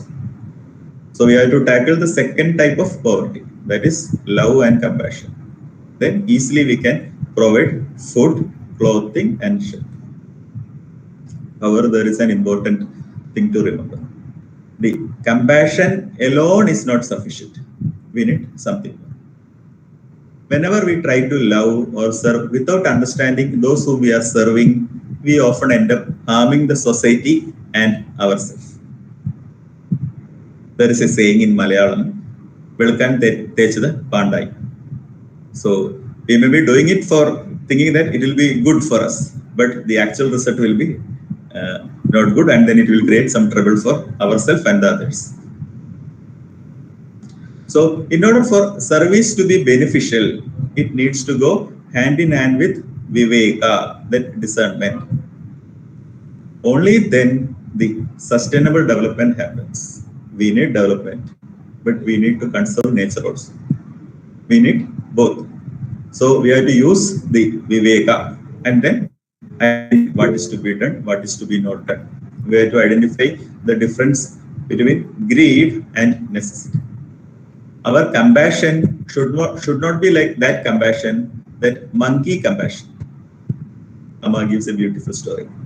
So there was a fish splashing about in the river. A monkey came and monkey thought, oh, that poor fish is suffering, trapped by the current. I must save it. Then he jumped and took the fish and then kept it in the river bank. That is because of that impulsive sympathy. There is no Viveka. The fish, and we know what will happen to the fish. So the important thing to note is, yes, we need compassion. We definitely need Viveka also. Compassion and Viveka will help us to solve this crisis. The Amma says, the fragrance of a flower travels only in the direction of wind. However, the fragrance of goodness travels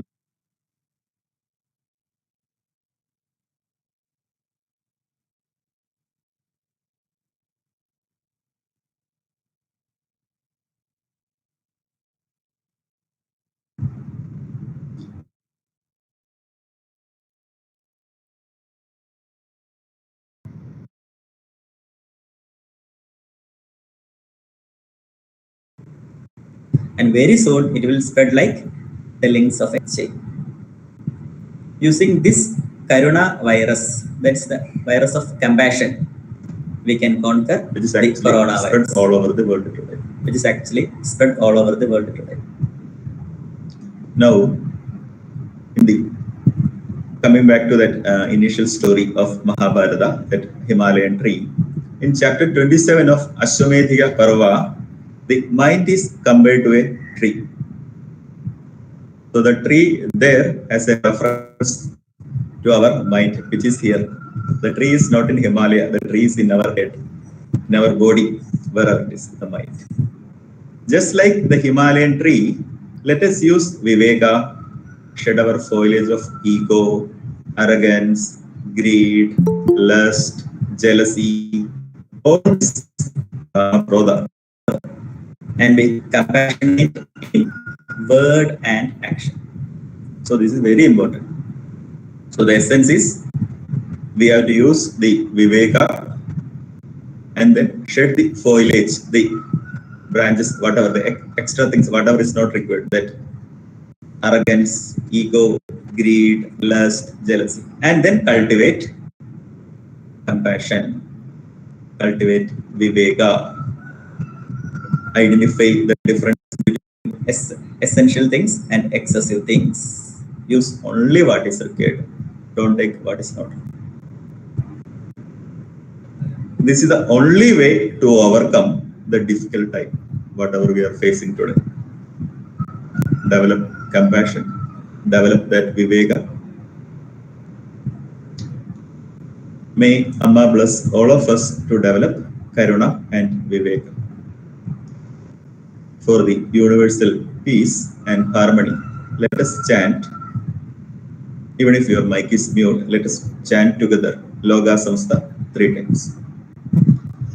Om Loka Samstha Sukhino Bhavantu. Loka Samstha Sukhino Bhavantu. Loka Samstha Sukhino Bhavantu. Namaskar. Once again, let me congratulate all the management of the Nehru College and the other senior officers, senior acharyas, teachers of that institute who coordinated this wonderful seminar. Anilji, Krishnakumarji, everyone. Thank you. Namaste. Oh, thank you so much. Thank you so much. We are blessed with great thoughts. Thank you so much. Thank you. Thank you, sir, for the spiritual compassion shared today. Thank you so much, sir. A woman in harmony with her spirit is like a river flowing. She goes where she will without pretense and arrives at a destination prepared to be herself and only herself. Such a phenomenal woman is Dr. N. Shani, Head Department of PA and Coordinator of IQAC. We now welcome you, ma'am, to propose vote of thanks.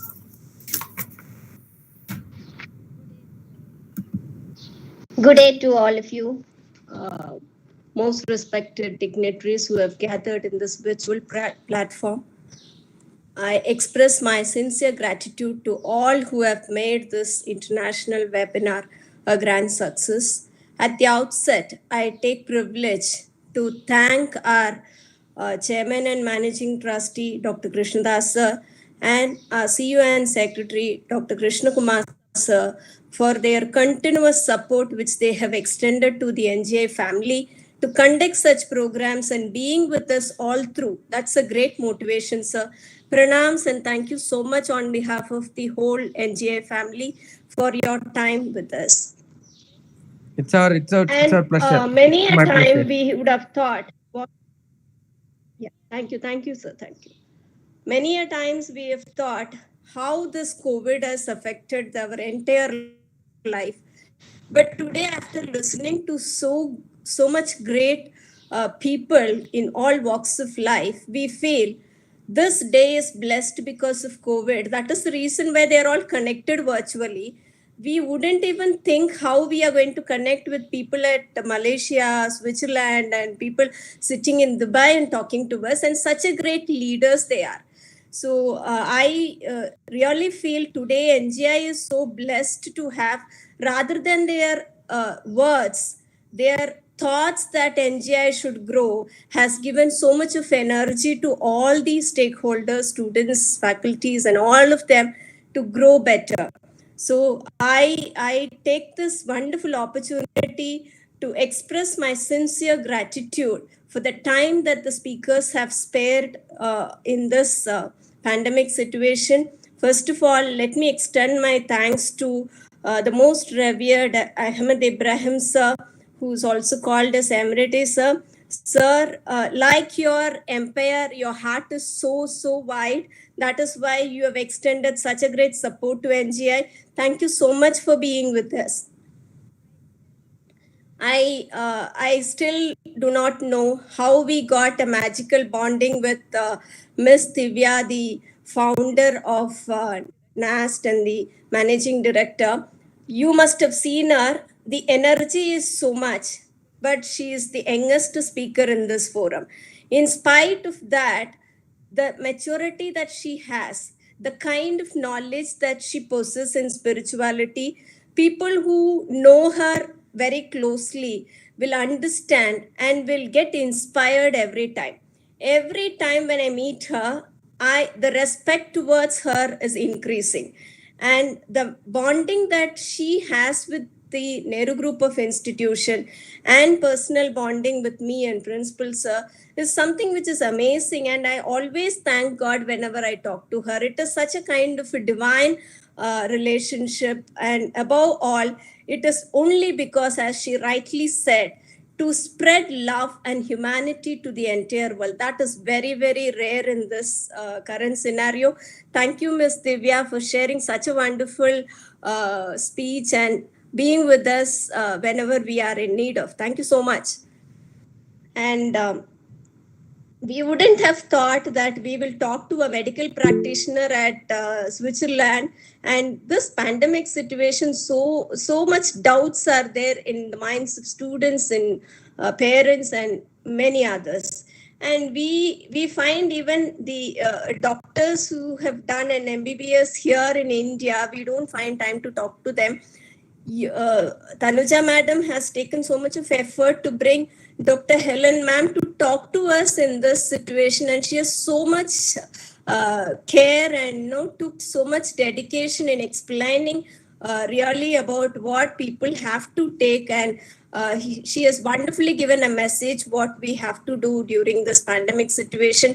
Thank you so much, Dr. Helen ma'am, for the time, and we know what precious time it is in this the warrior behind this pandemic situation. Thank you so much for being with us.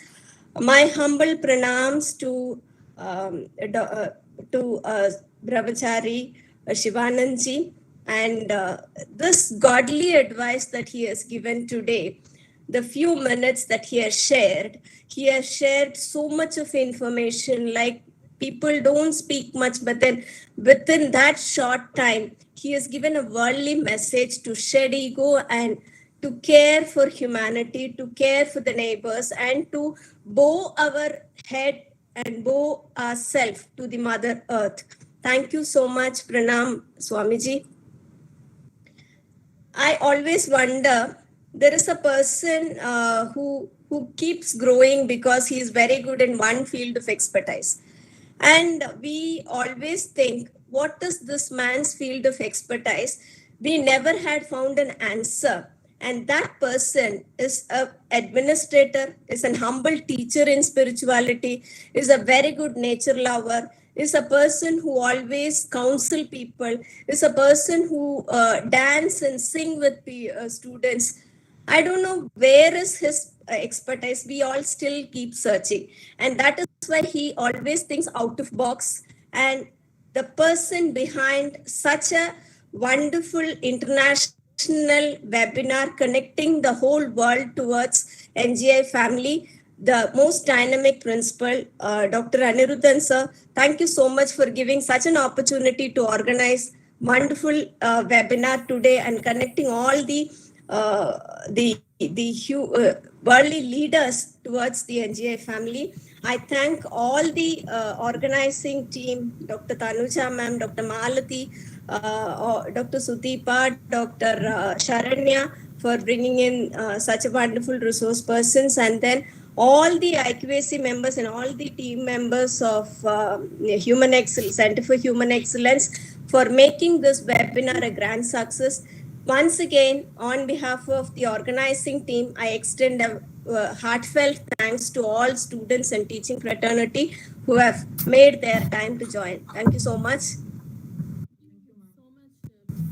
Thank you, ma'am. so much, Dr. Shani ma'am, for wrapping up the session with a wonderful thanks. Thank you so much. Thank you all for joining on board. We thank our CEO and secretary. We thank our principal. Thank you so much, sir, for being with us. Thank you, sir, Secretary, sir, so much. Stay well, stay safe, and stay united. Thank you so much. Thank you, sir. Thank you, sir. Thank you all. Thank you, Krishnamurthy, sir. Thank you, sir. Thank you, sir. Thank you very much. Thank you, ma'am.